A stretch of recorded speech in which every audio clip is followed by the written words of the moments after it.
Hola, ¿cómo están?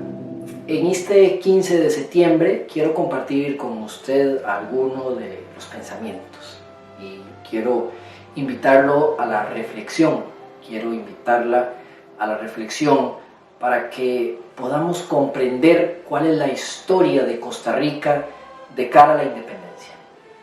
Creo que es el momento de dejar de decir que a Costa Rica le llegó la independencia como un regalo. Si bien es cierto que en 1821, el 15 de septiembre, en Guatemala se firma el Acta de Independencia de la Capitanía General de Guatemala con respecto al reinado de España. Es importante comprender que hay todo un proceso histórico de muchísimos años, de dudas, de conflictos internos, para lograr establecer la república que hoy tenemos. Es importante comprender que después de la llegada del Acta de Independencia a Costa Rica, junto con el Acta de los Nublados, se da todo un proceso histórico en Costa Rica en el que se analiza el consenso, en el que incluso hay conflictos para analizar las diferentes posiciones de los ciudadanos costarricenses de la época. Estamos hablando de aquellos que querían unirse al imperio de Agustín Iturbide, estamos hablando de aquellos que querían seguir perteneciendo a la corona española, pero también hablamos de aquellos valientes y aquellos arriesgados costarricenses que pretendían convertir esa pequeña provincia, esa pobre provincia de la Capitanía General de Guatemala, esa pobre provincia llamada Costa Rica, querían convertirla en una república libre, soberana e independiente. Que a fin de cuentas, eso fue lo que prevaleció y eso fue lo que se logró. El camino no fue fácil, por supuesto, y la primera situación realmente desequilibrante para Costa Rica se da en 1856, con la llegada de William Walker y su ejército filibustero a Nicaragua, quien pretendía establecer por toda Hispanoamérica un continente esclavista, un continente esclavo, un continente sin derecho a las libertades, un continente sumido probablemente en la pobreza y en la extracción de todo tipo de riqueza natural, económica o humana que existiera. Sin embargo, la valentía de mujeres como Francisca Carrasco, de hombres como Juan Rafael Mora Porras, un hombre que lleva por primera vez a Costa Rica ya desde el siglo XIX rumbo a la globalización, rumbo a las relaciones internacionales y rumbo al comercio internacional a través del grano de oro, a través del producto del café.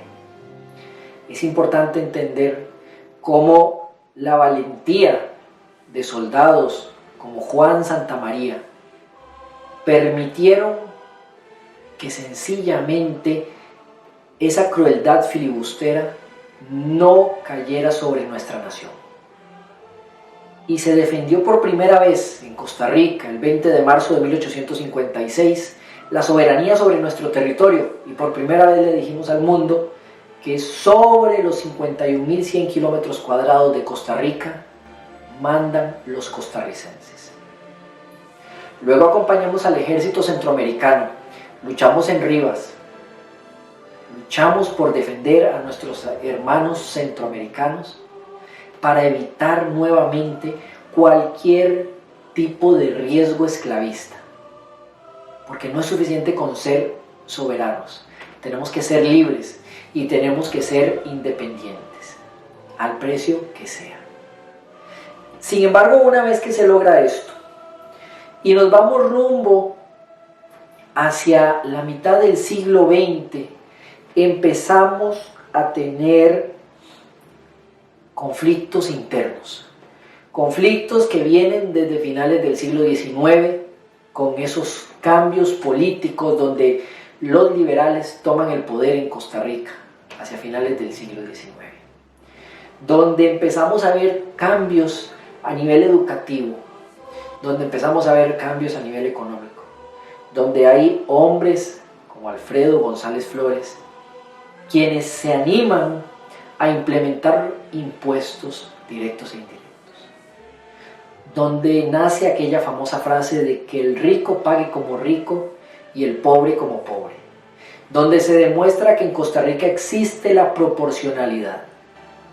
Sin embargo, llegado la mitad del siglo, en el siglo XX, tenemos un conflicto de un sistema político agotado, de un sistema político que viene de grandes glorias, de grandes alcances sociales, la Caja Costarricense del Seguro Social, la Universidad de Costa Rica, la Escuela Normal, donde tenemos fuertes luchas de parte de los trabajadores por conservar sus derechos frente a empleados que quisieran pues simplemente dejarse llevar por la crueldad de algunos de sus jefes.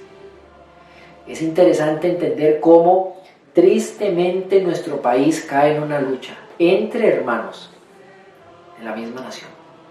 Sin embargo, fue un mal necesario. Y esto por una razón muy simple, porque posterior a eso aparece la Junta Fundadora de la Segunda República, que es ese nuevo aire que necesitaba Costa Rica en el siglo XX para renovar ese agotado sistema político, ese agotado sistema económico, con nuevas ideas, con hombres empoderados, como el señor José María Figueres Ferrer, quien promueve grandes cambios, quien promueve la creación de empresas a partir del Estado, quien mueve la economía costarricense y quien logra, a través de sus ideas impulsadas, sencillamente mejorar la calidad de vida de los costarricenses y ampliar esa franja que hoy llamamos clase media. Ahora bien, durante el siglo XX también se dieron cosas bastante complejas. Una de ellas fue la crisis económica de 1980. Aquella época en la que había que hacer fila en los estancos, en los supermercados de la época, para poder adquirir la ración correspondiente a su familia de los alimentos. Aquella época en la que se le decía que no al Fondo Monetario Internacional, al Banco Mundial, aquella época en la que incluso estábamos en riesgo por un conflicto centroamericano. Pero nuevamente los políticos y los costarricenses supieron resolver, lograron el consenso y lograron dar lo mejor de sí en pro de que solo ganara Costa Rica. Costa Rica como ese país pequeño en economía, pequeño en población y pequeño en localización geográfica. Pero se logró salir adelante en la década de los 80. La década de los 90 tiene lo suyo también.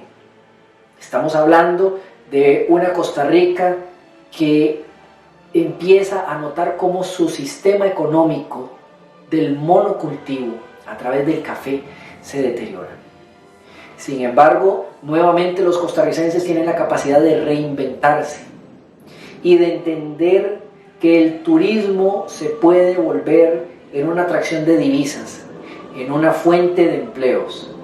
Pero también empezamos a notar que tenemos cualidades a nivel de desarrollo y diseño de tecnología, atrayendo muchísima inversión de empresas extranjeras y, ¿por qué no?, creando nuestras propias empresas de alta tecnología que sabemos que es lo que vendrá en el siglo XXI. Una vez avanzados por la década de los 90 con sus altas y bajas, un nuevo reto para la nación costarricense es cómo vamos a enfrentar el nuevo milenio, cómo vamos a enfrentar la llegada del año 2000 y cómo vamos a enfrentar el siglo XXI. Hay muchos cambios que tendrá que hacer la nación. No sabemos si van a ser buenos o si nos van a costar. pero lo importante es entender que tenemos que estar preparados para el futuro y tenemos que consolidar nuestro presente. Se vienen cambios durante los inicios del siglo XXI y empiezan a aparecer condiciones nunca antes vistas en nuestro país. La llegada de más tecnología, la llegada de personas de múltiples nacionalidades. Nos volvemos una nación pluricultural, multiétnica. Nos volvemos una nación que políticamente abandona el bipartidismo, una nación que se vuelve pluripartidista, con un Congreso dividido porque así lo han decidido los ciudadanos. Encontramos también la llegada de la primer mujer a la presidencia de Costa Rica, algo que la mayoría de las naciones a nivel mundial no lo han logrado. Y es de las cosas que tenemos que resaltar. Sin embargo, en este momento yo le quiero consultar a usted. El nuevo reto que tenemos en este momento es el bicentenario. 200 años, estamos cerca ya de los 200 años de la independencia de la Capitanía General de Guatemala, de la corona española, de la independencia de Costa Rica, de ese momento en el que aquellos costarricenses se animaron, se arriesgaron por lo que creían, y lo que querían era ser libres, soberanos e independientes. Hoy le pregunto a usted, ¿estamos preparados los costarricenses? ¿Podemos asumir el riesgo? Creo que hoy tenemos costarricenses más profesionales. Creo que hoy tenemos costarricenses con una mayor cultura general. Y creo que hoy tenemos costarricenses que manejan más herramientas a nivel de tecnología, a nivel laboral, a nivel educativo, a nivel de comunicaciones. Pero le pregunto, ¿seremos costarricenses por vocación? ¿O seremos simplemente costarricenses que quieren actos cívicos de 10 minutos para irse rápido a sus casas? ¿Somos costarricenses que queremos que otros tomen decisión por nosotros, en nuestro barrio, en nuestra comunidad? ¿Somos costarricenses que queremos elegir a un líder político simplemente por el color de la política? ¿Somos costarricenses que no queremos involucrarnos en la toma de decisiones? Eso se lo pregunto a usted. Y hoy, 15 de septiembre, espero que reflexionemos, que celebremos en el año 2019 198 años de vida independiente. Y ojalá que sea un momento en el que podamos poner en una balanza la celebración y el autoanálisis. Muchísimas gracias.